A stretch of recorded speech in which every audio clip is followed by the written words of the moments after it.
দেখুন কিভাবে তাদের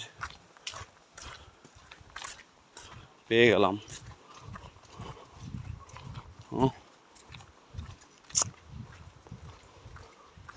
এই জায়গার কলাগুলো এত মিষ্টি হয়, সেই মিষ্টি।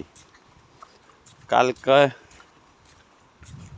কলার উপরে লাল, ভিতরে হলুদের মতন কিছু কিছু কলা, খুব মজা লাগে কলাগুলো। পেঁপেগুলো আরও মজা।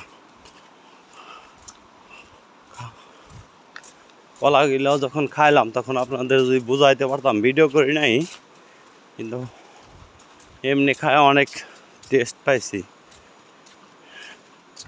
এই জন্য রিভিউ দিলাম আপনাদের।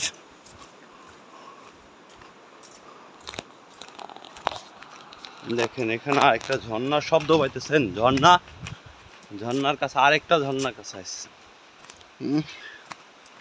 পানি কিভাবে ছুটছে।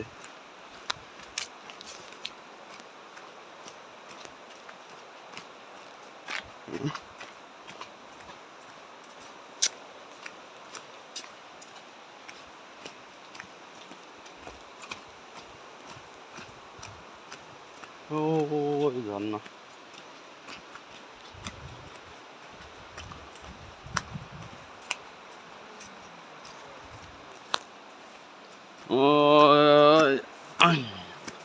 একদম ঢাল। দেখেন কতটা ঢাল, কতটাই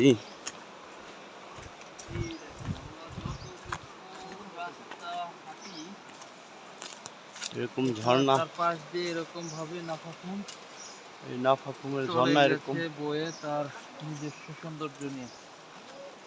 আরো অনেক ঝর্ণা আছে সামনে। আসলে প্রাকৃতিক যে একটা সৌন্দর্য, মনে হয় আল্লাহ পাক খুব সুন্দর করে পৃথিবীটা সৃষ্টি করে রাখছে। এত সৌন্দর্য যে বলার বাইরে। এই যে দেখুন, এই রাস্তাগুলো খুব সাবধানে যাইতে হয়। পাও যদি বাইরে যাইতেছে। কই যাবেন ভাই? এই তো নাফাকুম। একবার ওই বড় পাহাড় নাফাকুমের ওই পাহাড়ের নামটা আমার মনে নাই, কি দিয়ে কি 4 দিন।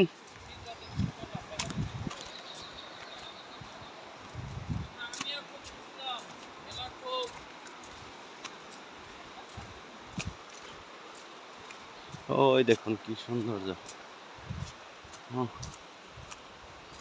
সেই একটা সৌন্দর্য। ওই এখন আবারও এই পানি পাড়ায়া যাইতে হবে। দেখুন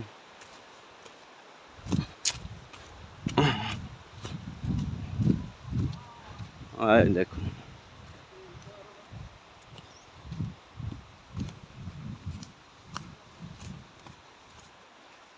এত সুন্দর এই পরিবেশ, অনেক সুন্দর। ওই একটা দোকান দেখতেছেন, এখানে আরো অনেক মানুষ যাতায়াত। ওই দেখুন হাঁস, দেখুন কত সুন্দর। ওই হাঁসগুলো, এই যে আরেকটি গ্রুপ এখানে রেস্ট করতেছে। এরকম রাস্তায় রাস্তায় মাঝে মাঝে হয়তো দোকানগুলো দেখতে পারবেন। ওই দেখেন কি সুন্দর হাঁস।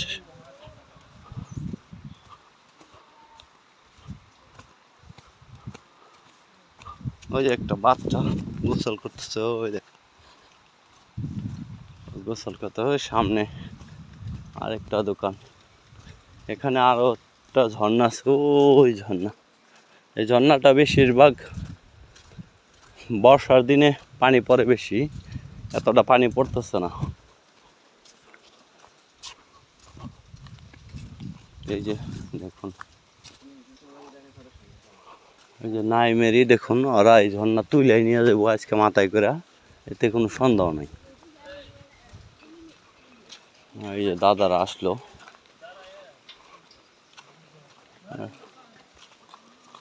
এটা হচ্ছে গিয়া একটা দোকান। দোকানটা দেখুন, এখানে কমলা, ডিম সকল কিছুই পাওয়া যায়।